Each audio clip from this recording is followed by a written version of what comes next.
O cidadão do céu goza de altos privilégios. Ele passou a ensiná-los, dizendo: Bem-aventurados os humildes de espírito, porque deles é o reino dos céus. Bem-aventurados os que choram, porque serão consolados. Bem-aventurados os mansos, porque herdarão a terra. Bem-aventurados os que têm fome e sede de justiça, porque serão fartos. Bem-aventurados os misericordiosos, porque alcançarão misericórdia. Bem-aventurados os limpos de coração, porque verão a Deus. Bem-aventurados os pacificadores, porque serão chamados filhos de Deus. Bem-aventurados os perseguidos por causa da justiça, porque deles é o reino dos céus. Bem-aventurados sois quando por minha causa vos injuriarem e vos perseguirem e mentindo disserem todo mal contra vós. Regozijai-vos e exultai, porque é grande vosso galardão nos céus, pois assim perseguiram aos profetas que viveram antes de vós. Mateus 5, de 2 a 12. Alguns estudiosos afirmam que se perdêssemos toda a Bíblia e só nos restasse o texto do Sermão do Monte, também chamado de Leis do Reino, que vai do capítulo 5 até o 7 do Evangelho segundo Mateus, já teríamos tudo o que precisamos. E mais especialmente ainda, eles chamam a atenção para o texto das bem-aventuranças. Gostaria de meditar um pouco sobre essas palavras preciosas do nosso Senhor e Mestre. Em primeiro lugar, precisamos compreender a expressão bem-aventurados.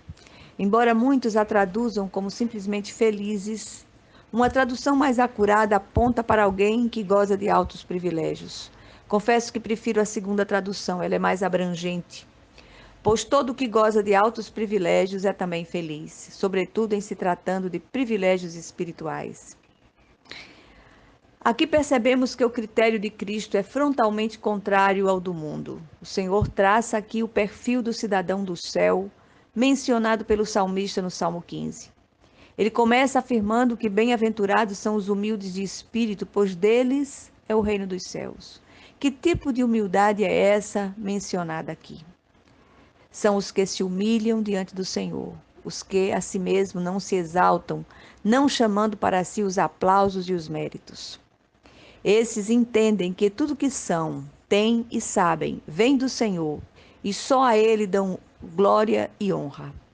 Na sequência, ele diz que bem-aventurados são os que choram, porque serão consolados. E mais uma vez perguntamos ao texto: que choro é esse mencionado por Jesus? É o choro de quebrantamento pelo reconhecimento dos próprios pecados. Ele segue seu ensino dizendo que bem-aventurados são os mansos, porque herdarão a terra. Mansidão é força sob controle. Esses se dobram ante a vontade soberana do Senhor. Bem-aventurados são os que têm fome e sede de justiça, porque serão fartos. Esses perseguem a santidade e a retidão. O Senhor continua maravilhando as multidões, porque falava como quem tinha autoridade, não como os escribas e fariseus daqueles dias. Ele diz: Bem-aventurados os misericordiosos, porque alcançarão misericórdia. Esses são os de coração compassivo, que sentem a dor do outro em seus próprios corações e tratam de amenizá-la. Ainda há outros bem-aventurados aqui, os limpos de coração, porque verão ao Senhor. Esses têm os olhos bons, não se atrevem a fazer julgamento de ninguém. Os pacificadores, que serão chamados filhos de Deus, esses têm e semeiam a paz.